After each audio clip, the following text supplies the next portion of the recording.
Now, there is also a little bit here within the Hall of Titans, which is the renown level 24 Dragon Scale Expedition campaign chapter. Yes, and thanks to Wohead for collating this.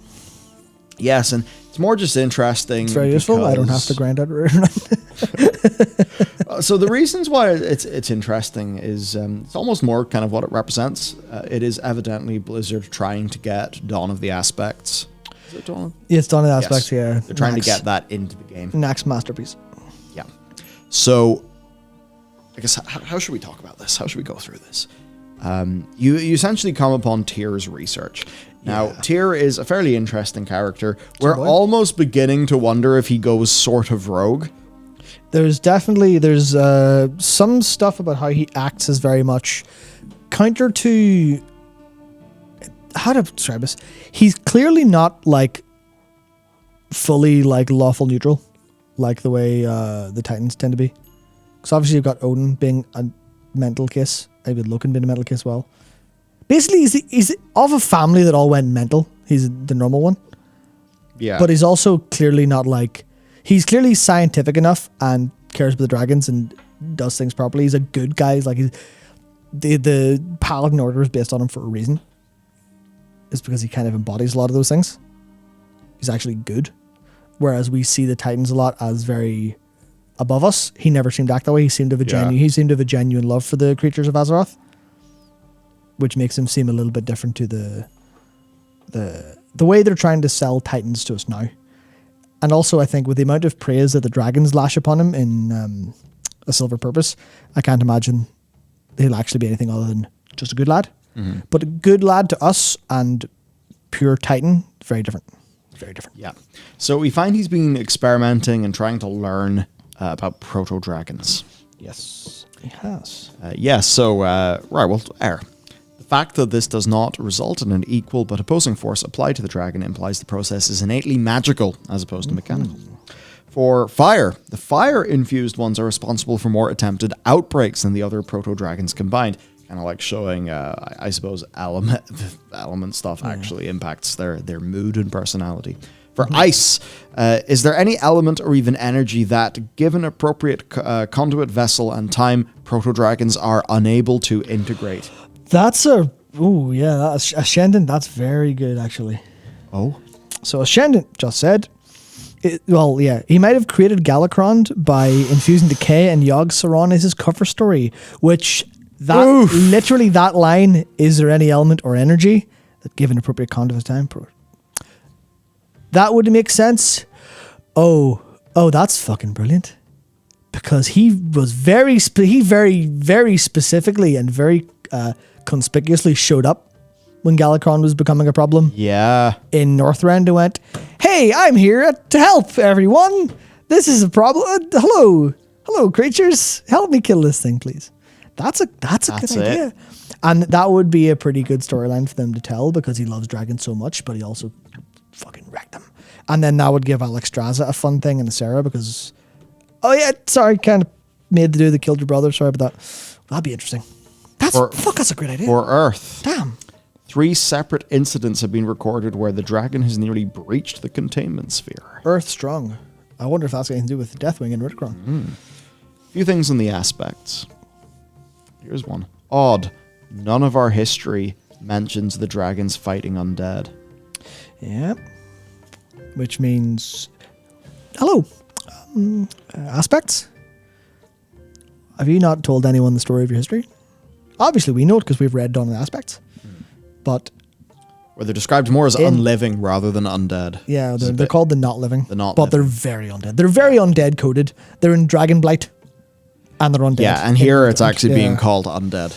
Yeah, so that's a thing of, like, the dragons never bothered to tell anyone about the undead. Mm-hmm. The first recorded undead on Azeroth. No one ever bothered to say, here's our origin story, by the way.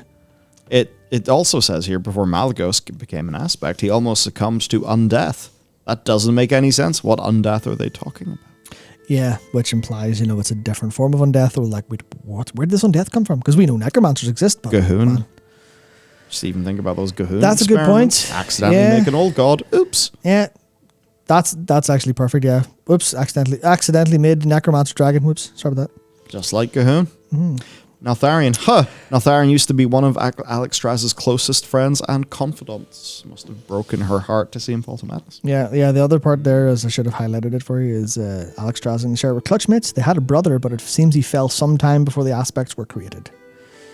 That was Dralad. Yeah. That was the orange proto-drake, since probably technically slightly retconned because they've changed it so Sarah was green in proto-drake form in the art, even though they were all orange.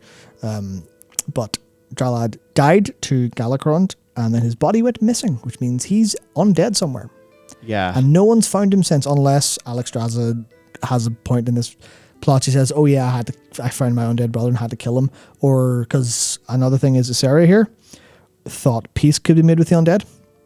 So there's a decent chance that Sarah tries to, like, find Dralad and go, yo, do you want to be mates again? So if Alexstrasza finds out that her brother died to, basically died to a thing that Tyr inadvertently created, given how she really looks up to and kind of reveres Tyr, there's obvious drama to mine out of that. And then broader sort of consequences, because that is what starts to show that the Primalists kind of do have a point. Yeah. As Gahoon does. Yeah, I mean, like Riley there in chat said a while ago, was Tyr trying to perfect how to infuse proto-dragons, and then did his tests with those, made the aspects, because obviously they're kind of coded roughly similar, with Deathwing and Rudicron being like kind of earthy. Obviously, Earthwarders specifically there versus like the kind of... Actually, I suppose, yeah, more or less, instead of using elements, used a combination of order and another force to kind of mimic it, but obviously learned that initially from watching the proto-drakes. So he was watching them all evolve and going, that's fucking interesting. How can we do that? And then learn to do it from going, oh, can I jam dragons full of order and see what happens? And of course, the malleability of dragonkind is very well established in the lore, given the black dragons having their big history of being scientists who do bizarre experiments to create different, sort of sub-breeds, I suppose, that are, like the chromatic dragons, twilight dragons, etc.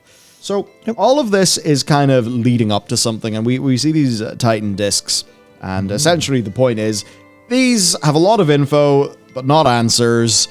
Tyr was cataloging the life cycle and overall potency of the various proto-dragon phenotypes in the Dragon Isles. Don't exactly know why. He was keeping a big database on the role, disposition, and power of the aspects. His interest in the aspect seems logical, but the proto-drake somewhat less so. But of course, we know that he was looking into, you could maybe say, the inherent powers or flexibility or whatever of these proto-drakes. But the fact that he went to such lengths to keep this facility and its contents a secret, that's the real mystery. Did he make Galakrond? Did he also not want the dragon to know the truth of their creation? Is that he maybe he liked them in the end when he created them and they started to show some intelligence, because the proto-drakes initially weren't. And I guess it's a bit of a weird thing where he definitely saw the intelligence start to appear in Dragonflight and Dawn of the Aspects and went, oh, you guys are kind of smart. All right, well, I'll trust you to protect Azeroth then. So it's a bit weird. It's a bit weird to figure out where exactly his motivation is. Is it like he's actually secretly a bastard and just thinks of these as like experiments because he's a Titan asshole? Or is it like he really likes them and didn't want to betray their origin?